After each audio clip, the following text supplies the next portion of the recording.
Hello everyone, good evening. कैसे हो आप सभी? आई होप कि आप सब बहुत अच्छे होंगे, खुश होंगे। सो फ्रेंड, मैं नेहा त्यागी वेलकम करती हूँ आपका अपनी एक और नई वीडियो में। तो आज की वीडियो बहुत ही यूज़फुल होने वाली है। आज मैं आपको पैंट की कटिंग करना सिखाऊंगी, जो कि हर साइज़ में होगी, और हर साइज़ की पैंट के लिए कितना लूजिंग लेनी है तो वही मैं आपके साथ में शेयर करने वाली हूँ। तो वीडियो को फुल वॉच करना, और वीडियो अच्छी लगे तो लाइक ज़रूर करना और कमेंट्स करके ज़रूर बताना। जो भी चैनल पर पहली बार आए हैं, चैनल को सब्सक्राइब कर लेना।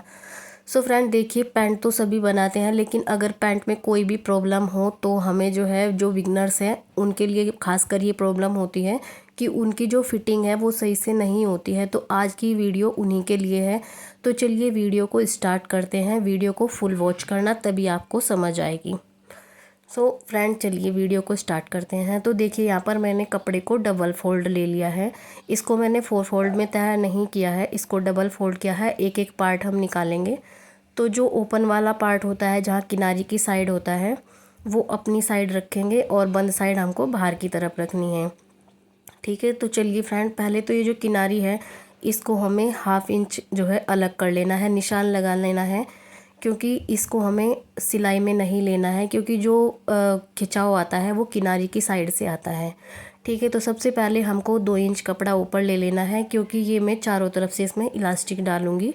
तो उसके लिए मैं ये पैंट बना रही हूँ, और बहुत ही कंफर्टेबल पैंट होने वाली है। तो ऊपर की तरफ से हमने 2 इंच ले लिया है, जहाँ जितनी भी हमारी इलास्टिक होगी उतना ही। और अभी हमें हिप साइज़ निकालना है कि हिप साइज़ हमें कितना लेना है। तो मैं ये हैवी साइज़ के लिए बना रही हूँ, लेकिन आप किसी भी साइज़ का बनाओ, मेजरमेंट यही होगा। अगर आपको चारों तरफ इसमें इलास्टिक डालनी है, तो मैं ये बना रही हूँ 45 इंच की।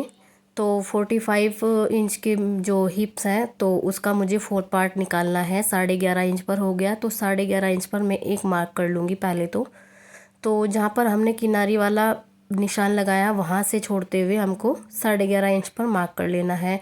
उसके आगे जो हमें लूजिंग देनी है वो है, मैंने यहाँ पर 3 इंच की दी है। आप 2.5 इंच पर भी दे सकते हो, क्योंकि ये कॉटन की पैंट है, तो इसलिए मुझे इसमें 3 इंच की लूजिंग दी है। और अगर ये हमें क्रोच एरिया निकालना है, ये भी हमें इसी तरीके से निकालना है। ये बिल्कुल परफेक्ट तरीका है। सबको यहीं से प्रॉब्लम होती है कि जितना भी हिप साइज़ है उसका चौथा हिस्सा निकालने के बाद मुझे यहाँ से 2.5 इंच की लूजिंग दे देनी है। तो यहाँ पर मेरे 13.5 इंच पर मैंने यहाँ पर मार्क कर लिया है। 13.5 इंच के हिप हो गए। 13.5 इंच पर ही मेरा ये क्रोच एरिया का निशान हो गया है। इसको मैंने 13.5 इंच का एक बॉक्स बनाकर, देखिए, इस तरीके से रेडी कर लिया है। ठीक है, अभी हमें यहाँ पर जो क्रोच एरिया निशान लगाना है उसके आगे हमें 2.5 इंच की लूजिंग देनी है। अगर कम साइज़ है तो आप 2 पर भी दे सकते हो, 2.5 पर भी दे सकते हो। 2.5 बिल्कुल नॉर्मल है। अगर ज़्यादा ही हैवी है तो आप यहाँ पर 3 इंच पर भी दे सकते हो। 3 से ज़्यादा नहीं देना है।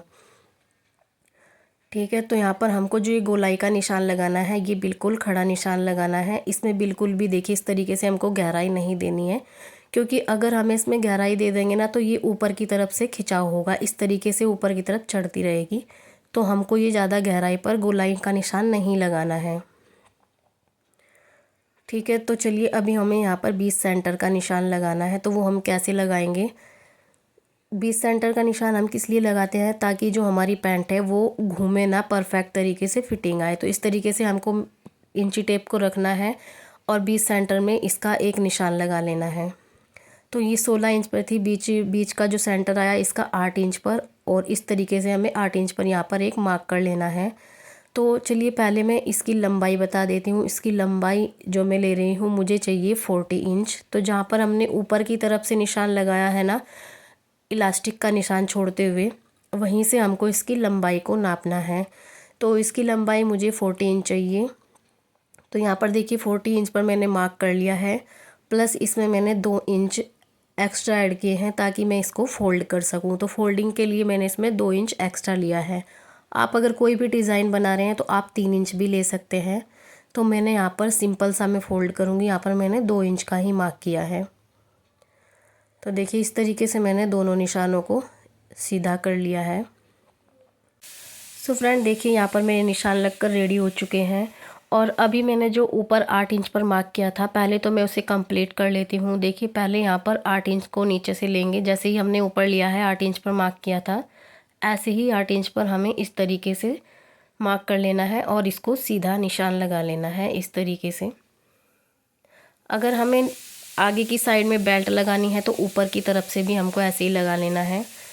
तो देखिए यहाँ पर मेरा सीधा निशान लगकर रेडी हो गया है 20 सेंटर का। और अभी मुझे निकालना है बॉटम। तो बॉटम आप कितना लोगे वो आपके ऊपर डिसाइड करता है। तो मुझे यहाँ पर 8 इंच के लेने हैं।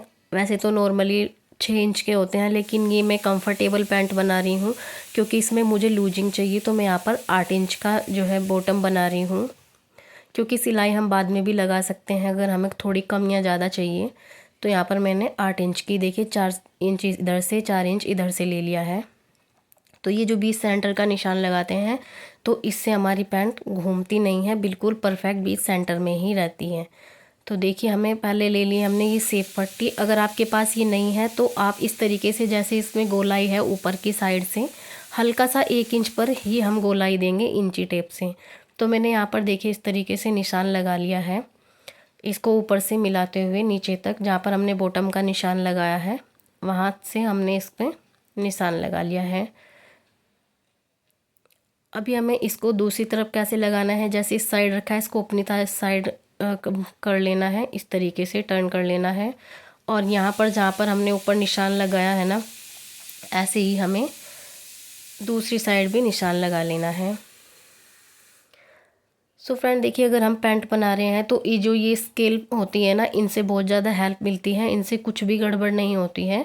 अदरवाइज़ आप इंची टेप से भी आराम से लगा सकते हो। बस आपको ये ध्यान रखना है जो हल्की सी गहराई होती है इसके ज़्यादा गहराई नहीं देनी है हमको, क्योंकि अगर हम ज़्यादा गहराई दे देंगे तो फिर देखिए पैंट जो है खिंचाव करने लगती है। तो जो साइड से हम गोलाई इसलिए दे रहे हैं ताकि जो साइड में गुफ्फा सा बन जाता है ना, वो बिल्कुल भी नहीं बनेगा। तो इस तरीके से मैंने यहाँ पर हल्की सी गोलाई दे दी है स्केल की हेल्प से।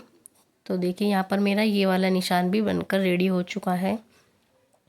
बिल्कुल सिंपल तरीका है पैंट बनाने का, बिल्कुल आसान है। आपको कोई भी मेजरमेंट ज़्यादा नहीं करना है कि ऐसा है इतना इंच कम है इतना इंच ज़्यादा है, बिल्कुल सेम यही मेजरमेंट होगा। आप पैंट चाहे किसी भी साइज की बनाओ।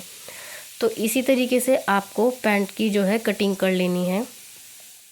तो देखिए ऊपर की तरफ से 2 इंच छोड़कर हिप साइज़ का जितना भी हिस्सा आप लोगे उसमें 2.5 इंच की लूजिंग आपको छोड़कर ही आपको जो है हिप साइज़ का मेजरमेंट निकालना है। और इसी तरीके से आपको क्रोच एरिया का निशान लगाना है। तो बिल्कुल परफेक्ट निशान लगेगा, आपको कोई भी प्रॉब्लम नहीं होगी और ना ही आपको बार बार छोटी छोटी चीज़ों के लिए वीडियो देखना पड़ेगा। तो सेम यही प्रोसेस होगा। तो चलिए यहाँ पर देखिए मेरी मार्किंग हो चुकी है। आई होप कि आपको अच्छे से समझ आ गया होगा। ठीक है, तो यहाँ से जैसे ही हम 20 सेंटर का निशान लगाएंगे, यहाँ तक लास्ट तक हमको ये इंची टेप को रखना है और 20 सेंटर में हमें निशान लगा लेना है।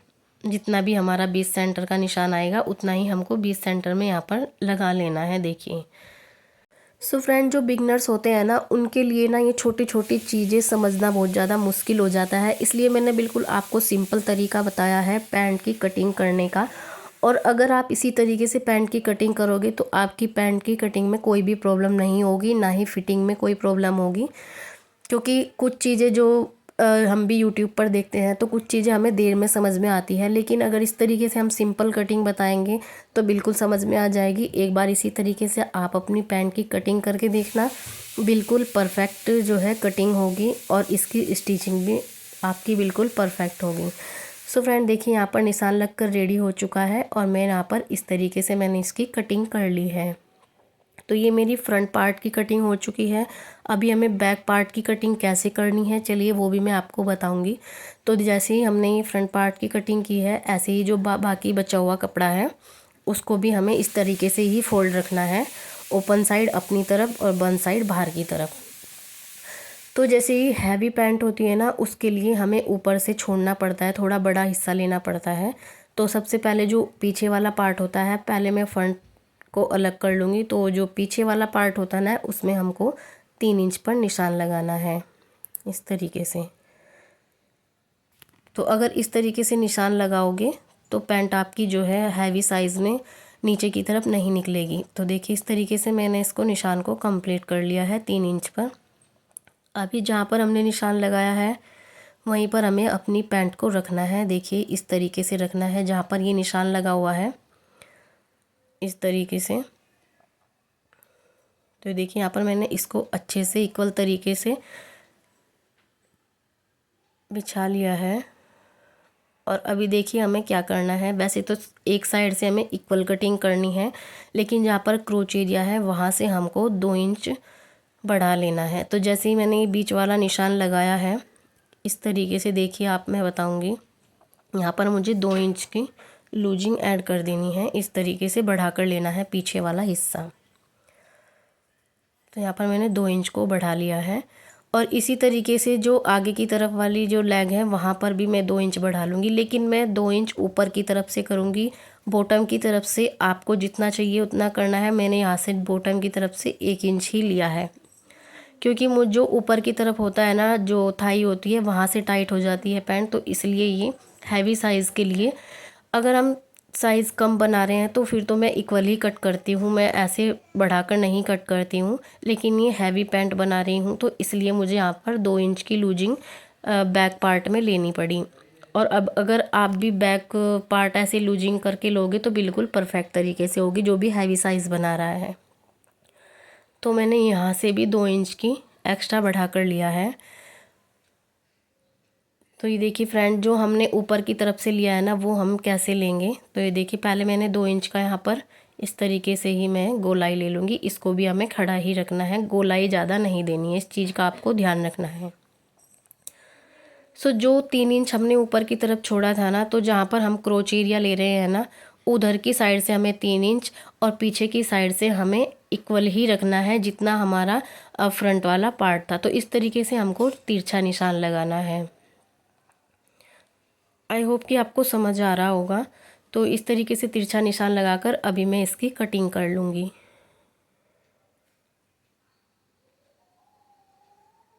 ये देखिए फ्रेंड, यहाँ पर मैंने इसकी कटिंग कर ली है और सेम इसी तरीके से मैं इसकी जितनी, जहाँ पर मैंने निशान लगाया है उसी के ऊपर मैं कटिंग कर लूँगी।